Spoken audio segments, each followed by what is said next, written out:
ఓం శాంతి. ఈరోజు జూన్ 13వ తేదీ 2025. శివబాబా వినిపించిన మురళి సారాంశము. మధురమైన పిల్లలు, ఈ అనంతమైన ఆటలో మీరు ఆత్మరూపీ నటులు, పాత్రదారులు. మీ నివాస స్థానం మధురమైన నిశ్శబ్ద గృహం, స్వీట్ సైలెన్స్ హోమ్.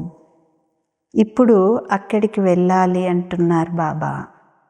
ప్రశ్న: ఎవరైతే డ్రామా ఆటను యథార్థంగా అర్థం చేసుకున్నారో వారి నోటి నుండి ఏ మాటలు వెలువడవు. సమాధానం: ఇది ఇలా జరగకుండా ఉండకపోతే అలా అయ్యేది. ఇది జరిగి ఉండరాదు. డ్రామాను తెలుసుకున్నవారు ఇలాంటి మాటలు మాట్లాడరు. ఈ డ్రామా ఆట పేనువలే తిరుగుతూ ఉంటుంది. ఏం జరుగుతున్నా అదంతా డ్రామాలో నిర్ణయమై ఉంది, చింతించే మాటే లేదు అని పిల్లలకు తెలుసు అంటున్నారు బాబా. మంచిది.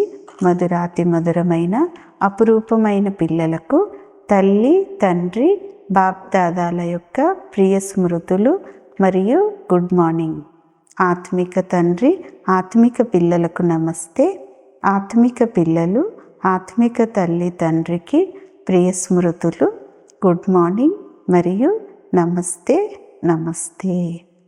ధారణ కొరకు ముఖ్యమైన సారం. మొదటి పాయింట్: మన నుండి ఎవరు లాక్కోలేని విశ్వ చక్రవర్తి పదవిని తండ్రి మనకిస్తున్నారు. ఈ సంతోషంలో గంతులేయండి అంటున్నారు బాబా. రెండవ పాయింట్: విజయమాలలో మణిగా అయ్యేందుకు జీవించి ఉన్న ఈ పాత ప్రపంచం నుండి మరణించాలి. తండ్రి స్మృతి ద్వారా వికర్మలు వినాశనం చేసుకోవాలి. ఈరోజు వరదానం: మీ శక్తిశాలి స్థితి ద్వారా అందరి శుభకామనలను పూర్తి చేసేవారు మహాదాని భవ. వరదానం యొక్క వివరణ. వెనుక అంటే ఆలస్యంగా వచ్చే ఆత్మలు కొద్దిగా లభిస్తూనే సంతోషిస్తారు. ఎందుకంటే వారి పాత్రయే కానాదాన, అంటే చాలా కొద్దిగా తీసుకునే పాత్ర.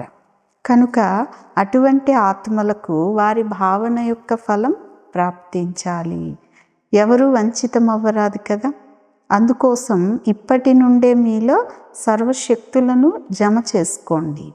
ఎప్పుడైతే మీరు మీ సంపూర్ణ శక్తిశాలి మహాదాని స్థితిలో స్థితమవుతారో అప్పుడు ఏ ఆత్మకైనా మీ సహయోగం ద్వారా మహాదానమిచ్చే కర్తవ్యం యొక్క ఆధారం ద్వారా శుభ భావన యొక్క స్విచ్ ఆన్ చేస్తూనే దృష్టి ద్వారానే తృప్తిపరుస్తారు అంటున్నారు బాబా.